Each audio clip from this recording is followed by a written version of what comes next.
Bismillahirrahmanirrahim. Məhərrəm ayı müsəlman təqvimində birinci ay hesab olunur və Məhərrəm ayı tarixə əsasən Peyğəmbərin nəvəsi, cənnət cavanlarının ağası İmam Hüseyn əleyhissalamın öz əhli beyti ailəsi və silahdaşları ilə bir yerdə Kərbalada şəhadətə çatdığı ay hesab olunur. Məhərrəm ayının xüsusilə 10 günlüyü müsəlman dünyasında Aşura ilə bir yerdə İmam Hüseyn əleyhissalamın və onun silahdaşlarının şəhadəti ilə bağlı olduğu üçün daha çox diqqətdə saxlanılır və 10 gün ərzində müəyyən qədər ibadətlərlə yanaşı məclislər qurulur. İmam Hüseyn əleyhissalamın Kərbalada olan faciəsindən danışılır.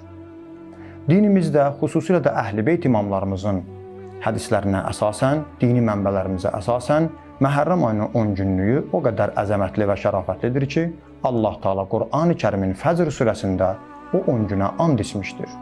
Təfsirlərə əsasən Fəcr surəsinin 2-ci ayəsində Allah Teala və ləyalinə əşr and olsun 10 günə buyurur və təvil təfsirlərə, hədislərə əsasən o 10 gündən məqsəd bir neçə 10 günlükdür. Onlardan biri də Məhərrəm ayının birinci 10 günlüyüdür. Həmin gün birinci gündən başlayaraq Aşuraya qədər İmam Hüseyn əleyhissalamın Kərbalada başına gələnlər və o cümlədən sonda Aşurada İmam Hüseyn əleyhissalamın şəhadətə çatması bu 10 günlüyün əzəmətini artırır. O cümlədən də Məhərrəm ayı Əhl-i Beyt imamlarımızı qəbul edən şiələrin hüzn və matəm ayı hesab olunur. Hamısı Məhərrəm ayı gəldikdə matəm içində olurlar, əza saxlayırlar, məclislər qururlar. Və bu göstərişi, bu sifarişi də Əhl-i Beyt imamlarımızdan alıblar. İmam Rıza əleyhissalam Məhərrəm ayı haqqında belə buyurur. Məhərrəm ayı çatdıqda kimsə mənim atamın güldüyünü görməzdi. Məhərrəm ayı daxil olan kimi İmam Rıza əleyhissalamın atası İmam Musa Kazım əleyhissalamı heç kəs gülərüz görməzdi. Aşura gününə kimi o hüzünlü və qəmgin olardı. Aşura günü isə atamın yas saxlayıb ağladığı gün idi. O buyururdu, bu gün Hüseyn əleyhissalamın şəhid olduğu gündür. Bütün imamlarımız, hamısı Aşuranı, İmam Hüseyn əleyhissalamın şəhadətini diqqətdə saxlayıblar. Hətta müsəlman dünyasının həm əhl-i sünnə qardaşlarımızın, həm də Əhl-i Beyt imamlarımızın buyurduğu hədislərə əsasən Peyğəmbərimiz belə Allahın salamı olsun ona və Əhl-i Beytinə İmam Hüseyn əleyhissalama hələ uşaq ikən sağlığında matəm saxlamış, göz yaşı tökmüş, başına gələn müsibətlərdən, Kərbala torpağından hətta onu qətlə yetirən zalım Yezidin adını belə qeyd etmişlər. Peyğəmbərin sahabələri də həmin hadisə haqqında danışmışlar. Peyğəmbərdən əlavə bütün Əhl-i Beyt imamlarımız Məhərrəm ayını diqqətdə saxlayıblar. Ona görə borcumuz Qur'an-ı Kərimə əsasən, Peyğəmbər və onun Əhl-i Beyti Allahın salamı olsun onlara, onların buyurduqlarına əsasən Məhərrəm ayını xüsusilə 10 günlüyü diqqətdə saxlamaq və Məhərrəm Səfər ayında İmamın 40-ına qədər Əhl-i Beytə, Kərbala şəhidlərinə matəm saxlamaq, əzadarlıq etmək, göz yaşı tökmək, bacardığımız qədər qara geyinmək, qara bayraqları uzatmaq və həyatımızda bütün əməllərimizdə Əhl-i Beytin başına gələn müsibətləri insanlara çatdırmaq lazımdır. O cümlədən də Məhərrəm ayında yaxşı olar ki, ehsan süfrələri açılsın və bu süfrələrində savabları Əhl-i Beyt imamlarımızın adına açıldığına görə kasıbların özü bu süfrədən bəhrələnsinlər. Hər halda Məhərrəm ayı bizim dinimizdə diqqət ayrılan bir aydır və Məhərrəm ayı o cümlədən qəhrəmanlıq ayıdır. Bu ayda təkcə ağlamaq, sinə vurmaq yox, həmçinin də İmam Hüseyn əleyhissalamın qəhrəmanlığından, o imamın şücaətindən, onun silahdaşlarını Allahın dinini, Qur'anını qorumaqdan ötürü, haqqı bərpa etməkdən ötürü, zülmə, zalıma boyun əymədən axıra qədər, son damla qanına qədər vuruşmağından cavanlarımıza, xüsusilə müsəlmanlara çatdırmaq lazımdır. Və tarix boyda biz görürük ki, haqqını istəyənlər və Azərbaycan xalqı da son 44 günlük müharibə ərzində göründüyü kimi Məhərrəm ayının əsl Kərbala şəhidlərinin sərvəri İmam Hüseyn əleyhissalam məktəbindən ibrət aldılar və öz torpaqlarını azad etdilər. Kərbala məktəbi matəm olmaqla yanaşı, həm də qəhrəmanlıq məktəbidir. Allah bizi Kərbalanı, Aşuranı tanıyanlardan və qədrini bilənlərdən qərar versin. Bismillahirrahmanirrahim. Məhərrəm ayının əməlləri. Məhərrəm ayının əməllərindən bir neçəsini diqqətinizə çatdırırıq. 1. Hər ayda olduğu kimi Məhərrəm ayının birinci günündə, birinci gecəsi daha doğrusu ayı görmək müstəhəbdir, savabdır. Yaxşı olaraq ayı görək. Ayı görəndə ayı görməklə bağlı dualar vardır. Onları oxuyaq. Ən azı bir təkbir deməklə. Ayı gördükdə Allahu Əkbər deyək. 2. Məhərrəm ayının birinci gecəsində 100 rükət namaz qılmaq.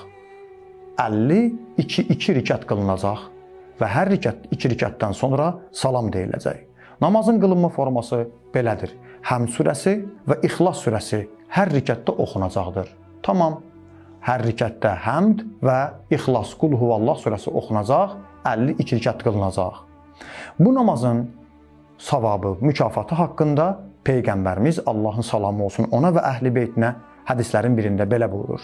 Hər kim bu namazları qılsa və Məhərrəm ayının birinci günü oruç tutsa, il boyu davamlı olaraq xeyirli iş görən kəs kimi olar. O adamı il boyu sanki bütün xeyir işlərdə, yəni həmişə xeyir iş görən kimi yazarlar, qeyd edərlər və gələn ilədək fitnələrdən amanda olar. Doğrudan da çox gözəl, insan həyatda fitnələrdən amanda qalmaqdan ötürü bu namazı qılmağı əldən verməsin. Və axırda Peyğəmbər buyurur, əgər ölərsə cənnətə daxil olar, behiştə daxil olar.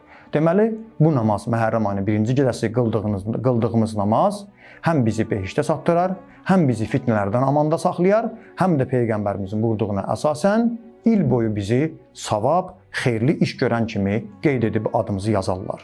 3. Peyğəmbərimizin buyurduğuna əsasən birinci gecə başqa bir namaz da vardır. O namazın özü 2 rükətdir, amma uzun surələr oxunur onda. 2 rükət Məhərrəm ayının birinci gecəsində namaz qılınır. Birinci rükətdə həmdən sonra Ən'am surəsi, ikinci rükətdə həmdən sonra Yasin surəsi oxunur. Bu da başqa bir namaz. 4. Birinci gün oruç tutmaq.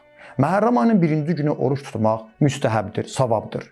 İmam Rıza əleyhissalam bu oruç tutmaq haqqında belə buyurur.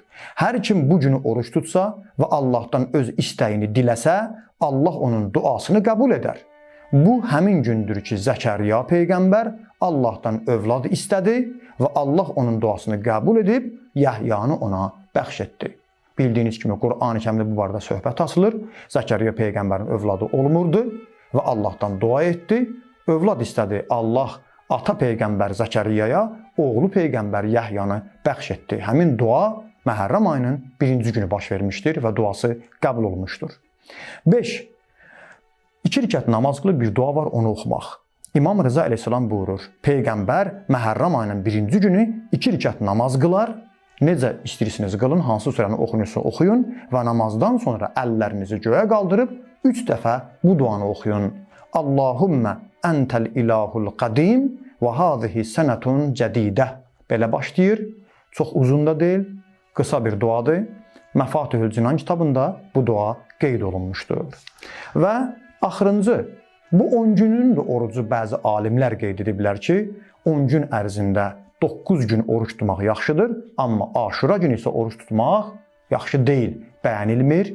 Əhl-i Beytin düşmənləri Bəni Üməyyənin bayram edib həmin günü oruç tutduğu günlərdəndir. 9 gün amma oruç tutmaq müstəhəbdir alimlərin buyurduğuna əsasən, 10-cu gün isə xeyr. Əksinə, həmin gün oruç tutmaq məkruhdur, bəyənilmir. O cümlədən qara köynək geymək, İmam Hüseyn İslamın müsibətini yada salıb ağlamaq, göz yaşı tökmək, ağlaya bilməyəndə özünü qəmgin hala salıb ağlamaq formasında olmaq ki, qüssə bilinsin.